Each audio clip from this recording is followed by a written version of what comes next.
ஸ்டாலின் இன்னைக்கு வந்து நான் ஒரு சஸ்பென்ஸ் இன்னைக்கு நான் வெளியிட போறேன் அப்படின்னு சொல்லிலாம் ரொம்ப ஒரு ஹைப் எல்லாம் கொடுத்திருந்தாரு. அது என்ன அப்படின்னு பார்த்தோம் அப்படின்னு சொன்னா, இன்னைக்கு வந்து ஒரு புத்தக வெளியீட்டு விழாவில் அவர் கலந்து கொண்டிருக்கிறார். அந்த புத்தக வெளியீட்டு விழா இரும்பின் தொன்மை அப்படின்னு சொல்லி ஒரு நூல் வெளியீட்டு விழா. அந்த நூல் வெளியீட்டு விழாவில் தான் இந்த சஸ்பென்ஸை நான் உடைக்க போகிறேன் அப்படின்லாம் நேற்று செய்திகள் போட்டுட்டு இருந்தாங்க. என்ன சொல்லியிருக்காரு அப்படின்னு சொன்னா, இன்னைக்கு அதாவது வந்து ஒரு மிகப்பெரிய ஒரு ஆய்வு பயணத்தை தமிழ்நாட்டில் வந்து தொடக்க போகிறாராம். என்ன அப்படின்னா, தமிழ் நிலப்பரப்பிலிருந்து தான் இரும்பு காலம் தொடங்கியது அப்படிங்கக்கூடிய ஒரு மிகப்பெரிய ஒரு வரலாற்று உண்மை இன்னைக்கு வந்து வெளியில வந்திருக்கு. அதனால அதை பற்றின ஒரு ஆய்வு பயணம் இங்கே தொடங்குவதற்கான ஒரு அறிவிப்பு தான் இது அப்படின்னு சொல்லியிருக்கார்.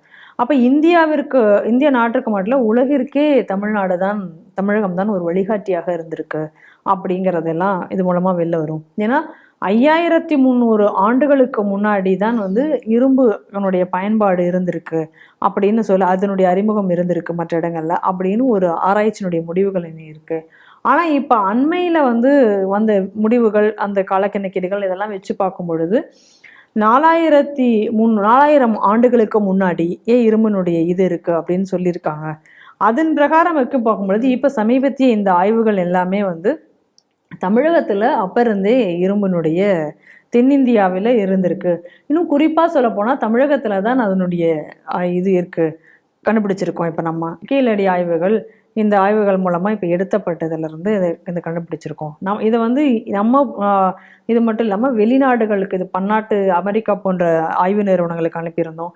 புனே ஆய்வு நிறுவனம், அடுத்து அகமதாபாத் ஆய்வு நிறுவனம், இவங்க எல்லாருடைய முடிவுகளும் பார்க்கும் பொழுது ஒரே முடிவு தான் வந்திருக்கிறது. அது எல்லாத்தையும் தொகுத்து பார்க்கும் பொழுது இந்த இரும்பினுடைய காலம்ங்கிறது தமிழகத்தில் இத்தனை ஆண்டுகளுக்கு முன்னாடியே தொடங்குகிறது அப்படின்னு இன்னைக்கு கண்டறியப்பட்டிருக்கிறது.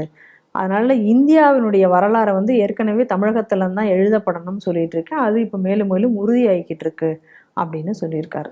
வரவேற்கப்பட வேண்டிய விஷயம்.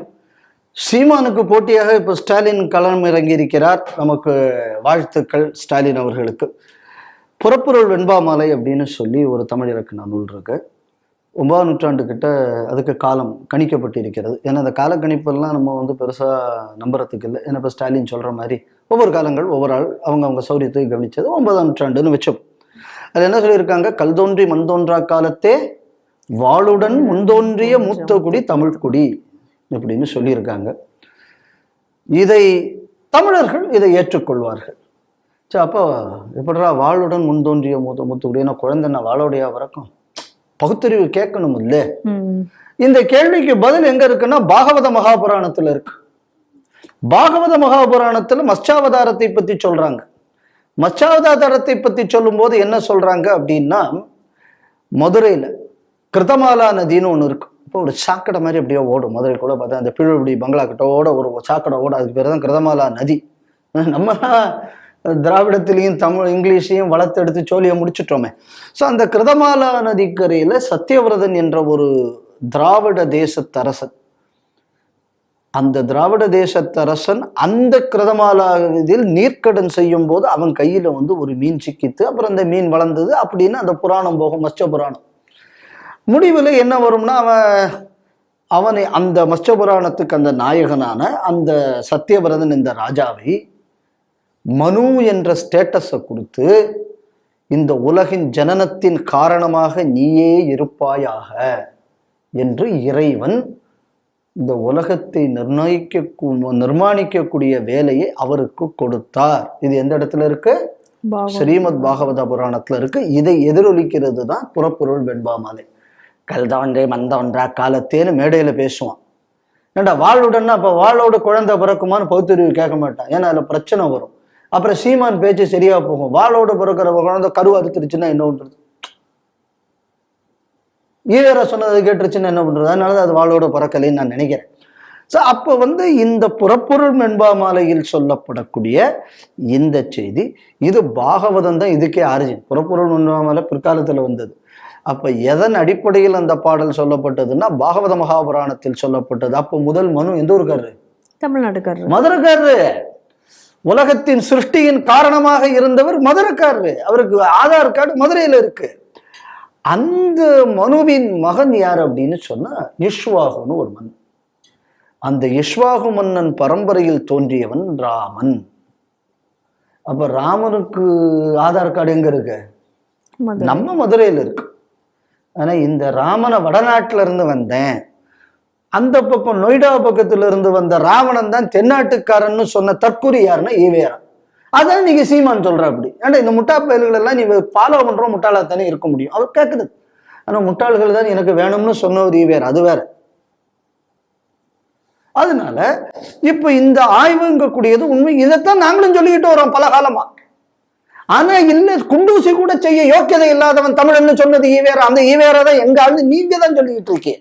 நாங்க சொல்லு, இரும்பு கண்டுபிடிச்சா போய் நாங்க இவ்வளவு ஆற்றல் இருந்தோம். இப்ப குண்டூசி கூட செய்ய தெரியாதவனுக்கு எதுக்குடா சுதந்திரம், வெள்ளக்காரன் நீ ஆண்டுட்டு போன்னு சொன்னது ஈவேரா தானே. அப்ப இந்த வரலாற்று பிழையை, இந்த வரலாற்று திரிவுக்கு ஆதரவு தெரிவித்த ஈவேரா சிலை எதுக்கு தமிழ்நாட்டில் வேண்டும்? இதான் என் கேள்வி. அப்ப இந்த தமிழனின் பெருமையை மறக்கடிச்சது யாரு? அப்ப இந்த தமிழனின் பெருமையை மறக்கடிச்சு வரலாறு மண்ணாங்கட்டி எடுத்து போய் இவர் தான் போய் மார்ஷல் குழுவில் போய் கலந்துகிட்டு வந்தாரு. அங்க போய் அப்படியே போற்றி புகழாரம் செய்தீங்க. அப்ப இந்த வரலாற்றை மறக்கடிச்சு செய்தவனுக்கு விழாவும் கொடுத்து சிலையும் வச்சுக்கிட்டு தமிழர் வரலாறு எழுதப்பட வேண்டும் இங்க வந்து பேசுறதையும் கூட அயோக்கியத்தனை ஏதாவது இருக்கா? கிடையாது. சரி, இப்பவாது இப்படி பேசிவிட்டே என்னைக்குமே நமக்கு ஒரு நம்பிக்கை உண்டு. என்ன அப்படின்னா, இதுவும் வெள்ளக்காரனுக்குள்ளது, எனக்கு அது கிடையாது. வெள்ளக்காரனோட சொன்ன இவங்க வெள்ளக்காரனை தான் நம்புவாங்க, நம்ம சொன்னா கேட்க மாட்டாங்க. அவங்க என்ன சொல்லுவாங்கன்னா, every saint got a past and every rogue has a future. So இந்த வெள்ளக்கார நம்பிக்கையின் அடிப்படையிலாவது பாகவத மகாபுராணத்தில் சொல்லப்பட்ட இந்த விஷயங்கள் இதுதான் உண்மைக்குமே நம்மளை டிஃபைன் பண்ணும். வெள்ளக்காரன் எழுதி வச்ச ஹிஸ்டரி எல்லாம் நம்மளை கேவலப்படுத்தக்கூடியது. மிஷனரிகள் நமக்கு இப்படியெல்லாம் துரோகம் செய்து விட்டார்கள், அதனால் வரலாறு என்பது இப்படித்தான் எழுதப்பட வேண்டும். ஆரியன் அங்கிருந்து இங்க வந்தான், படையெடுத்தான் அப்படின்னு சொல்லி அவன் எழுதி வச்சது இவ்வளவு நாள் நாங்க சப்பாச்சு புரிஞ்சுக்கிட்டோம். நீக்ரோ தான் அங்கிருந்து இங்க வந்து உண்டாக்கினா, நீக்ரோ இல்லைன்னு சொன்னான்னா இங்க வந்து இங்க இதெல்லாம் நீங்க சொன்ன வரலாறுகள் தானே. இப்ப சொல்லுங்க, அந்த நீக்ரோ இங்க வந்து குடியேற்றத்தினால் ஏற்கனவே இந்த மாதிரி ஒரு நியூஸ் நம்ம ஸ்ட்ரீட் டிவியில பண்ணினோம். ஏன்னா இவங்க எத்தனையோ வருஷங்களுக்கு முன்னாடி இங்க இருந்து நீக்ராய்ட்ஸ் வந்து இங்க பண்ணினாங்க அப்படின்னு நீங்க சொல்லிட்டு இருந்தீங்க. அதுக்கும் முற்பட்ட காலங்களிலே ஹியூமன் ஆக்டிவிட்டி வந்து மத்திய பிரதேஷ்ல கிடைத்திருக்கிறதுங்கக்கூடிய செய்தியை இதே ஸ்ட்ரீட் டிவியில நம்ம பண்ணியிருந்தோம் அதுக்கு முன்னாடி.